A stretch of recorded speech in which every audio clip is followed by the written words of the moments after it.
Yeah, and so speaking of giving back and your grad experience at PyTorch Lightning, let's talk about that now, because that was kind of, that is, you mentioned already earlier in this episode how PyTorch Lightning is kind of what led to the Lightning AI Studios product, and now this merger with Voltage Park. And so let's talk about PyTorch Lightning. It's been downloaded over 300 million times, I believe is the last kind Close to 400 now.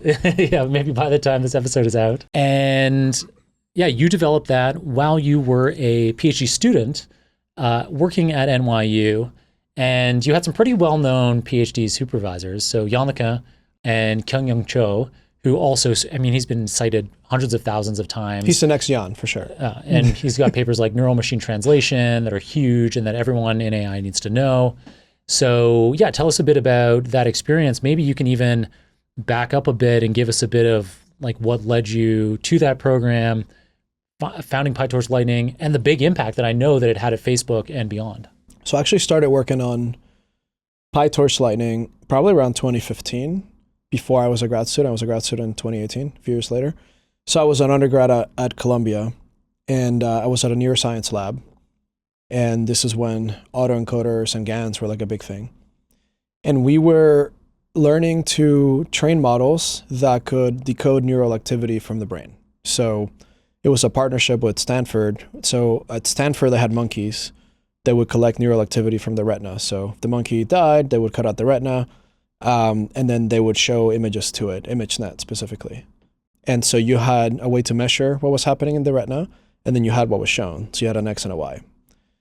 And at Columbia, we were doing the computational work. And so we would get that data, and then we would try to figure out what is a model that can take those raw neural activities, which are pretty much zeros and ones and, you know, some simulations, and basically decode the image that the eye saw. And so that's called Gen AI today. That was not called Gen AI back then, right? Because you're imagining an image. Back then, we were using something called autoencoders and then GANs, which people, I think, are still using. I'm still very bullish on autoencoders. And so, you know, in 2015, you didn't have TensorFlow. You didn't have PyTorch. You only had Theano. And so the first version of PyTorch Lightning wasn't even based on PyTorch. It was actually on Theano.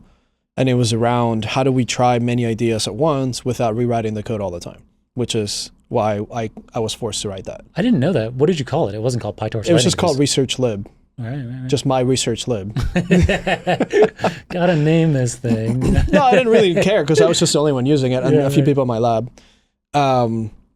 Yeah, I remember this postdoc at the time, Scott Lindesman, I think is his name. So he's now a professor at Stanford. He's a statistician, best statistician I work with ever.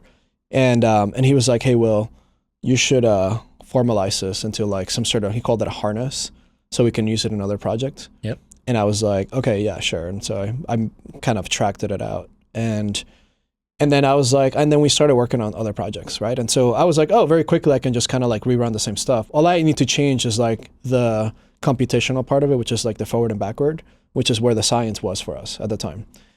And then TensorFlow came out. I rewrote it in TensorFlow before, actually, this is before I spoke to Scott. So I rewrote in TensorFlow because, you know, the paper we're working on, we needed to publish to NeurIPS. NeurIPS deadline was like March. This is like November. And every time we went through ImageNet, it was 21 days for one epoch. And the autoencoder needed like hundreds of epochs just to see if that one worked. So you can imagine that we're not going to complete this. And so I think it was laptops. So I went out to my PI and I was like, hey, we need to buy GPUs.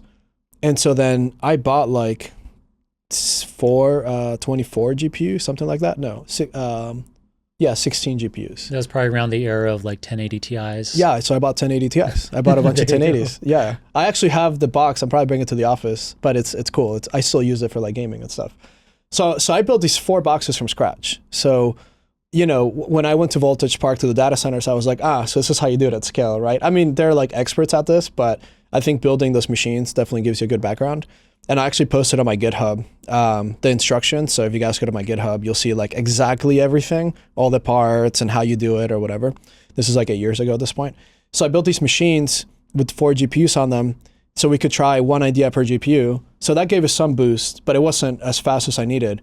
So then roughly at that time, TensorFlow came out, and one of the things they were talking about was multi-GPUs.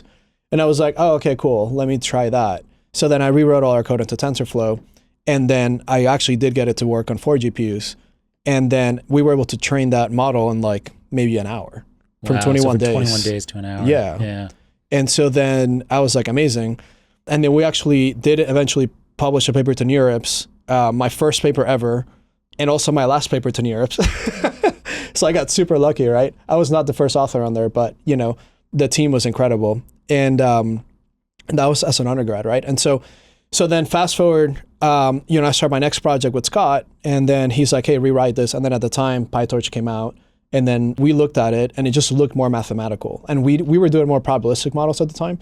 So I needed to actually look at a function and then map it to the code. And so it was easier to just write the literal math on there and then model the probability distributions as a model, right? So like P of X given some parameter, some data, that data was a model, right? And so you could take all Bayesian stats probability and just put models around them. So that's what we did. And then, we started training these models. That paper, I don't think we published anything because I think I screwed something up. I don't know, maybe. I don't know if the data had data. It was like weird data, right? So in neuroscience, you have to like know if the data is good. I don't know if that was great data. I think he did eventually publish something about it, but not with me. And so then, you know, that was it. We were using this to iterate. Many years later, I started a company, sold it.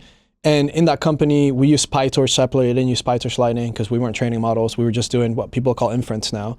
So I was running like large scale inference across 60,000 customers. This is low income students. We're helping them figure out how to pay for college. So it was all in text message. And it was some of the first production systems I've seen put out there. And we gave a talk at Data Driven NYC. So we gave a talk there.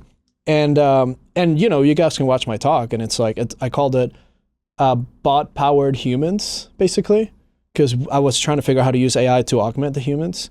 And so these were people that we hired. We built a little UI for them where they would have this conversation with the students, and then that UI would suggest what to say next.